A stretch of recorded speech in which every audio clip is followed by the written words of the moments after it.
When you think of South Florida, what are some of the first things that come to mind? Probably the weather, vacation, sports, boating, and probably the beach. So in this video, we're gonna talk about some of South Florida's best beach towns. And we really have something for everyone.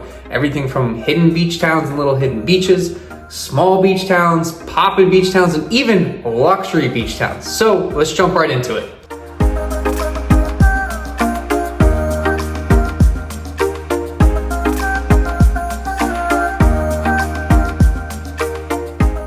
And this list is in no particular order. So first up, we have Lauderdale by the Sea. And Lauderdale by the Sea might honestly be one of the best small towns in South Florida. I know when you think of South Florida, you don't really necessarily think of small towns, especially small beach towns, but this is one of them. And Lauderdale by the Sea is in a clutch location right between both Fort Lauderdale and Pompano. And it has that small town feel because there are no high rises within Lauderdale by the Sea. And it gives it that aura, which is really nice about it. And people really love that about living in Lauderdale by the Sea. Pretty much everything here is off of commercial. So everything east of the bridge. So the bridge all the way down to about A1A. Then you run into like your downtown area where you have plenty of restaurants, bars, and some light shopping. So you have things on the water, like on the beachfront to eat and enjoy. And then you have things working your way a little bit further west. Some of the best ones are like that of Aruba, 101 Ocean, and honestly, my favorite, Taco Craft. And then you have some great nightlife options as well. Mostly bars, no clubs by any means, but still, you know, it is family friendly and you can still go out at night, which is a really nice aspect of it. Speaking of that, who's Lauderdale by the Sea perfect for? So it's perfect for someone who's looking for that small town beach feel, but you also have the big cities surrounding you at the same time. Plus there's plenty of options for food, nightlife, and for the kids. So I mean, they have like the beach there. It's also the beach diving capital of Florida. There's 2 reefs, one you can actually swim to, and one that you have to take a boat to. It's about 1.5 miles, 2 miles offshore. And then there's also a park, probably about a block or 2 west, and there's a basketball court there as well. So plenty of different options and things to do for you and your family. Now, when it comes to the real estate here in Lauderdale by the Sea, it is one of the more expensive beach towns that we're looking at, with a median sales price of $695,000. Next up on the list, we have Pompano Beach, and easily one of the most slept on cities here in South Florida. I feel like for the longest time, people have just completely overlooked Pompano. But they're finally starting to stop overlooking it because they're dumping a ton of money into this city. So first off, where in the world is Pompano? Pompano's just south of Boca and north of Fort Lauderdale. And it's right there on the beach, like it sounds, Pompano Beach. And honestly, Pompano is perfect for someone who wants to live on the water, but they don't want to break the bank. This is probably one of the few cities left here in South Florida. You can actually get a home on the water under $1.5 million. I mean, still, there's a couple, right at $1 million, but for the most part, you can get a lot of bang for your buck from $1 million to about $1.5 million, which is kind of hard to say with a lot of these other surrounding cities. On top of that, it's great for fishermen because, it is pretty much a fishing village, and that's what Pompano was known for the longest time.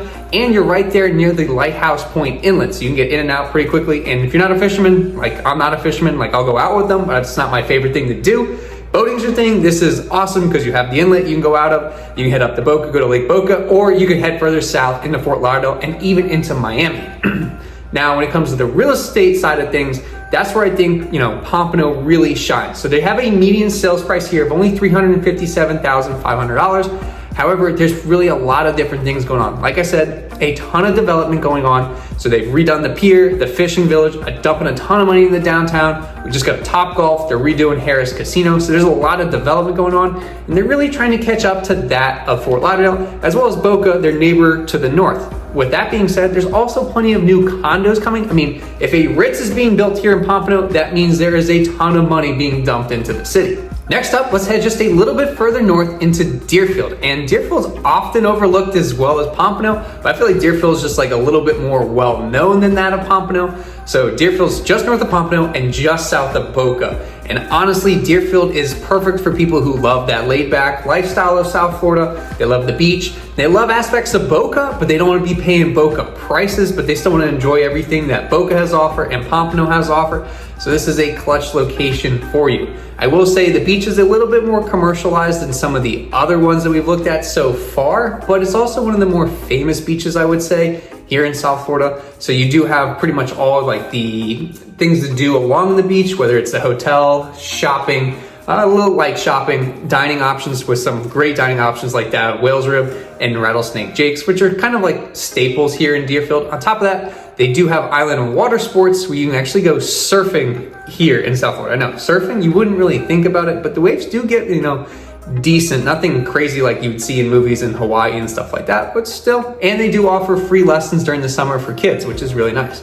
Now, speaking of that beach, most of the locals go north of the pier, and north of the pier, there's also volleyball. And the volleyball here gets intense. So if you're like a beach volleyball fanatic, this is going to be the spot for you. Now, south of the pier, it is a little bit more touristy, but there are some locals here and there. Now, when it comes to the real estate here in Deerfield, there isn't as many options on the water as that of both Boca as well as Pompano, but there still are a few, but you are closer to that $1.5 to $2 million range. Now, when it comes to the overall real estate here in Deerfield, your median sales price is $344,500, so right on par with that of Pompano. However, you don't see as much development going on yet like you do in Pompano, but for the most part, there's a lot of character and there's a lot of different options between townhomes, single family, condos, and even multifamily. Now let's head a little bit further south and we're gonna go into Dania Beach. And Dania, talk about a clutch location. It's really hidden when you think about it. So Dania is literally just like south of the airport and south of Fort Lauderdale, but north of Hollywood. And really, people overlook it. They literally just go, I'm going from Fort Lauderdale to Hollywood. They don't even think about Dania. So if you're living in Dania, that's a really nice thing about it. Plus you have easy access to the beach, Fort Lauderdale, Hollywood, and even the airport. And honestly, people who want to live in Dania, who it's perfect for is someone who's looking for something low key. It's quiet, it's easy to get around to everything. Plus you do have all your major necessities like that of grocery shopping, dining, bar scene. I mean, the bar scene's not crazy, but still you have a lot of different options. Plus you do have a great dog beach here in Dania as well. And a lot of people really like to go and work out at the beach, like going and running, because it's kind of secluded, and you'll see once you get on the A1A, it's a lot different from these other beaches. It is nowhere near as commercialized as like its neighbors, Hollywood and Fort Lauderdale Beach. On top of that, Dania also has Jackson's Ice Cream Parlor, which is world famous. And you're thinking, Joe, an ice cream parlor? Are you serious? No, you can get a full kitchen sink. So think about it. You have a kitchen sink full of ice cream and you get to share with all your buddies. Me and my buddies tried it. We were like, oh, we're gonna crush this easy, no problem. We'll destroy this thing. No, we couldn't. It's that much ice cream. Plus, if you're not trying to eat all that ice cream, they also have other homemade sundaes as well that you have to go and try. Now, when it comes to the real estate here in Dania, median sales price is a little bit higher than both that of Deerfield and Pompano. The median sales price of $395,000. Okay, now that we talked about Dania, we gotta talk about their neighbor to the south, and that's Hollywood and Hollywood Beach, which is probably one of the more famous beaches and beach towns and pretty much cities overall here in South Florida and on the list in general, let's be real. And they're really known for the broad walk. It's broad walk, not boardwalk. So that's one thing to keep in mind when you think about it. But honestly, Hollywood's in a great location. I guess the best way to kind of think about it is kind of like the gateway to Miami. Honestly, everything south of 595 starts to get mixed in with that of Miami-Dade. But Hollywood's just north of Hollandale and just south of Fort Lauderdale, so you have easy access to both major cities. And it's really a perfect place and beach town for someone who, they love the beach, they love the commercial, they love the action, but they're not necessarily in love with Fort Lauderdale and the kind of the more laid back, tame lifestyle of it. They love Miami, but they don't really want to live in Miami, but you kind of like aspects of both of them so you can be near everything. So Hollywood's really a great place. Plus there's a ton of development going on in Hollywood. Right around the Hollywood Circle, they're building a bunch of new buildings. They're redoing apartments and transforming them into condos. There's a lot of development going on because for a while, it felt like everything was going on in like downtown Miami, Miami Beach, Brickell, and then they just kind of skipped over everything else and then they jumped up to Fort Lauderdale, then they skipped over everything else and went up to West Palm. So people are starting to realize like, hey, we have Hollandale, Golden Beach, Hollywood, like we got to develop these areas. So there's a lot of different things going on. On top of that, you also have the Seminole Hard Rock Hotel and Casino. Plus, like I was saying before, you're not too far to get around to anything either. Now, when it comes to the real estate here in Hollywood, it is a little bit more expensive with a median sales price of $525,000. But with that being said, you do have a great mix of single family, townhomes, multifamily, and we're starting to get more and more condos as well. Okay, now let's head a little bit north, just north of Boca into Delray Beach. And when you think of Delray Beach, you don't necessarily think of it as a beach town. Like, Joe, Delray Beach isn't a beach town. Like, Delray is nice, but it's not a beach town. Well, that's where you kind of get it wrong. Delray Beach, especially East Delray, is 100% a beach town, especially once you live there with everything going on. So let's talk about it. You have the beach on one side, which is completely like quiet, secluded. It has aspects of that of like Dania, but not as secluded as that. Then you head a little bit further west on Atlantic Ave, and And Atlantic Ave is the heart of Delray. So this is all your shopping, dining, and entertainment needs. It doesn't matter what you want, it's almost there for you. You think about it, they have some great Mexican restaurants like that of El Camino and Rocco's Tacos. They have great pizza options like that of Death by Pizza, which is Detroit style pizza. And when I first tried it, I was like, bro, Detroit style pizza, that's not real pizza, but oh my God, it's out of this world. You also have great nightlife options like that of Throw Social and Tin Roof. So there's a lot of different things going on here. Plus, you're not too far from Boca either. So if you want to enjoy all the things of like downtown Boca and Meisner, about 15 minutes to 30 minutes away, depending on traffic. And you're not too far from world-class golf here in Delray, as well as in Boca. So that's who this is perfect for. If you want to enjoy all that, you don't like the commercialized aspects of, the beach and things like that, living in Delray is going to be the spot for you. Now, when it comes to the real estate side of things here in Delray, you have really a nice mix of everything. So you have single family homes right there on the water.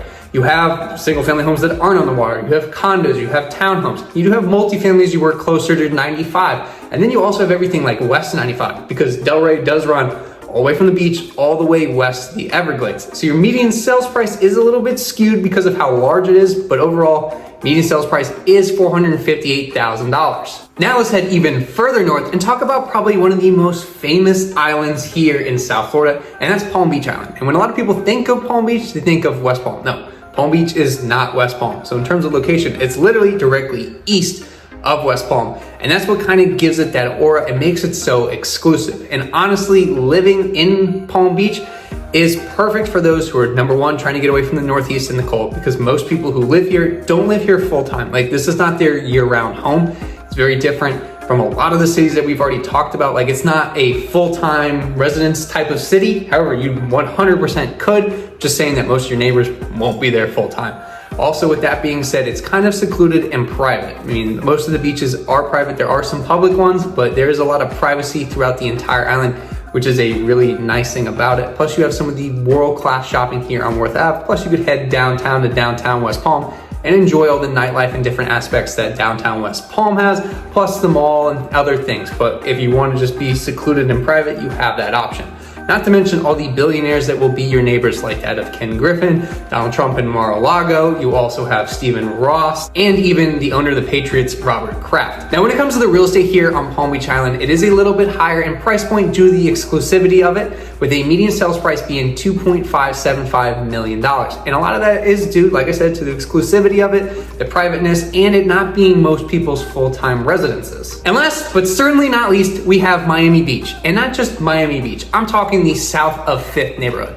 And when people think of Miami Beach, they're probably like, Joe, Miami Beach cannot be a beach town. It's all tourists and it's all spring breakers. There's nothing good going on here. Well, that's where you get it wrong. Number one, Miami Beach is making a complete turnaround, and I am bullish on it. Like, everything going on. It's the last walkable area, or not the last, it's one of the few walkable areas that we actually have here in South Florida. Like, if you live there, it's just completely different from everything else. It's honestly its own bubble, which is a really, really cool thing about it. Like, you feel like you're in a completely different world than that of like Miami, Fort Lauderdale, West Palm, Delray, Boca. Like, it is really nice, and if you really embrace yourself in it. But what I'm talking about is the south of 5th neighborhood, so pretty much everything south of 5th. And this is where it gets into the more exclusive parts of Miami Beach. So there's different parts of Miami Beach, as you're probably familiar with. You have North Beach, Mid Beach, Miami Beach, South Beach, and then you have south of 5th. And honestly, who's south of 5th perfect for? It's perfect for those who are looking to get away from the Northeast and the cold. They want to enjoy the weather, the beaches, everything that Miami has to offer, but they don't want to live in the heart of Miami. They don't want to live in Brickell, and they don't want to live a little bit further north into like Bay Harbor and all that. Or, you could technically go to Coral Gables, but they have no beach. So living in south of 5th gives you a lot of the same aspects of that of like New York, with a lot of similar restaurants and amenities. When we talk about some of the most famous restaurants here in Miami, they're actually here south of 5th. So we have things like Carbone, Nikki Beach, Joe's Stone Crab, Cote, Prime 112, and even Stubborn Seed, which has a Michelin star, by the way. And we also have some of these great full amenity buildings with new buildings coming as well. So some of the most famous ones that a lot of people think of are that of like the Portofino, Apogee, and even the Continuum, which has 3 full green clay tennis courts. That's really, really hard to find here in Miami in general. Trust me, I was looking for a client for the longest. On top of that, when it comes to the median sales price here in south of 5th, our median sales price is $2.5 million. So right there on par with that of Palm Beach. Now it just becomes whether you want to live in Palm Beach and have that exclusivity and privateness of it, or you want to be able to walk to a lot of different things and live in South and Fit. That's where I see the biggest difference between those two. But let me know in the comments, did we get it right? Are these the best beach towns in all of South Florida? Or honestly, did I just miss the boat completely and all these kind of just suck? Let me know in the comments down below. And if you or anyone you know are looking to make a move to South Florida or Florida in general, we'd love to be your real estate resource of choice. You can call me, email me, text me, DM me, whatever's easiest for you, we got you.